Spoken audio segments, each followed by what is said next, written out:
My name's Arthur Baker, and I'm going to moderate this ridiculously amazing panel. For me, I'd rather almost be out there so I could watch this. You know, it's sort of, this is probably the funkiest panel ever. For sure, there's no doubt about it. And I wish we had a recording studio in the other room so we could go in and throw down. But I'd like to introduce, well, first I'll talk a little bit about the movie. We've done a movie, Nelson George, who couldn't be here, unfortunately, but he's directed a movie. It's a VH1 rock dog called Finding the Funk. All these gentlemen and Navina is involved, but she's Sly's daughter. And it was Sly's birthday yesterday. So basically, Nelson and I had this idea 2 years ago to go out and find the funk and keep funk alive, which we thought was super important to let the kids know about the roots of funk and you know where it all came from. So with the people up on this stage with me, you know, we've done a great job, I feel, and I don't know if anyone has seen the movie, but it's all I think it's looking great, and it should be out by September. So what I'd like to do is do I need to introduce everybody? Okay, on the end is Lamar LeBlanc of the Soul Rebels. He's a drummer, and he's great in the film. He's in the film, and he plays his legs, and they sound great. He hits a beat. It's fantastic. Next is Bernie Worrell, who...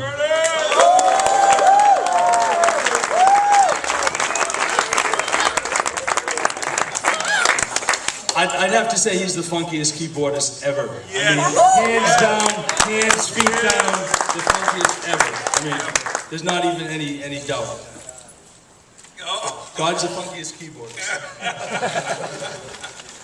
All right, okay. And next, Bootsy Collins, funkiest bass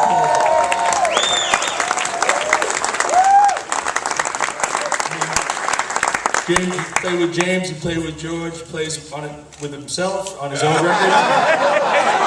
Oh, that's great. All right, well, and then the funkiest producer and reducer and all the above. The good doctor. The good doctor, George Clinton.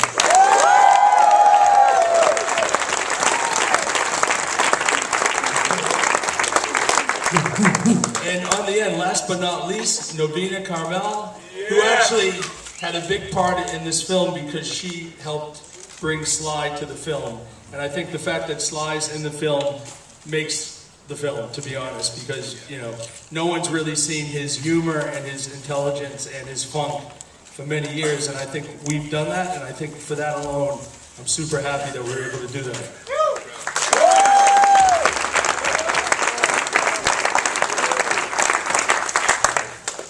So, first question to the panel. Who's the funkiest person you know? Someone actually sent me that question, and I thought, wow, that's a good question, so I'll give it a shot. You want me to? Yeah. The funkiest person I know has got to be this man sitting right here, Dr. Funk. Got to be the funkiest mother in the universe. No, I'm not going to take the weight for that.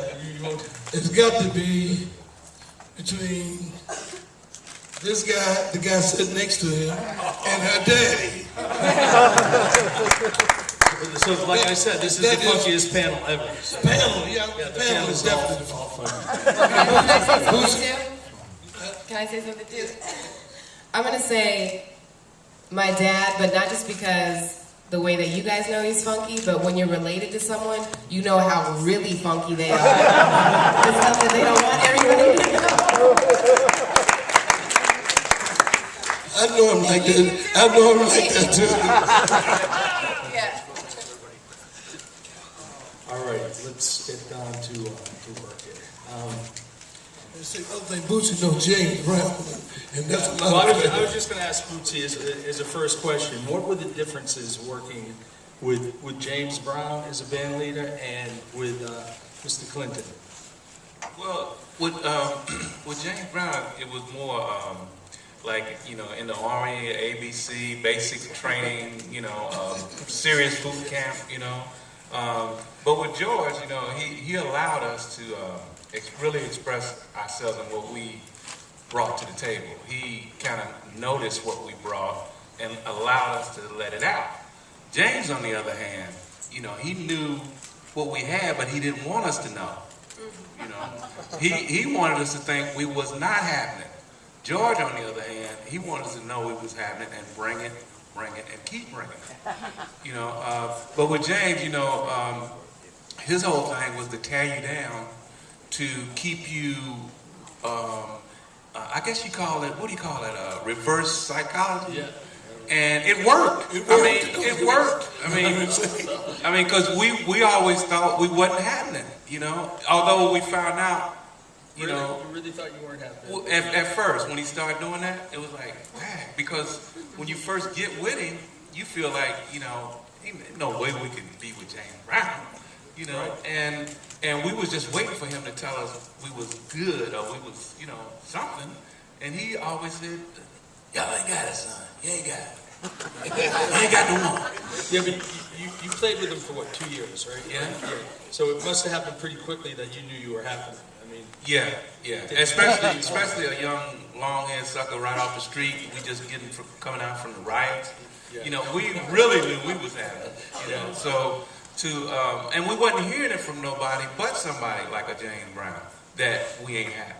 You know, I mean, we wasn't gonna take that from anybody. You know, so but this is James Brown. So if he said you ain't happening, you are not happening. So that means we had to practice more and more and more and more. That's what he was working for, I guess. And he did it.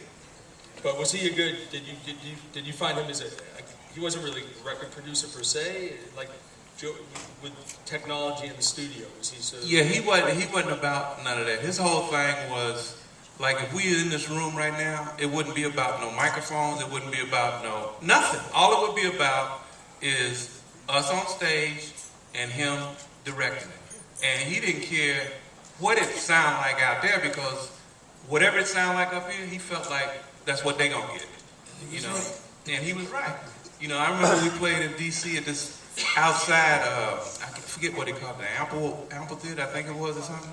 And the PA, little hush-hush PA they had went out, and, you know, when the PA goes out, people's heads stop bobbing, you know. But it didn't happen with James Brown like that. When everything went out, everybody still had the head bobbing thing going on, because it was about the vibe, you know. He told us, this serious producer back in the day, Henry Glover, he told him to go on in there and mix it. He told James Brown to go mix it. James Brown said, it's already mixed. And he was right. Just as it was. Just as it was, and that's the way he put it out. He didn't spend no time, you know, messing with nothing. You know, however we recorded it, that's the way it was out. So Bernie, working with George, how was it different than working with David Byrne? I mean, basically, Bernie did a lot of work with the Talking Heads. Woo!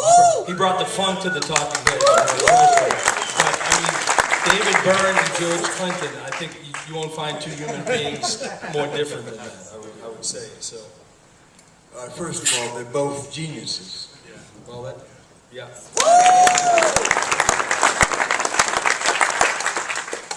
Second of all, they're both conceptualists.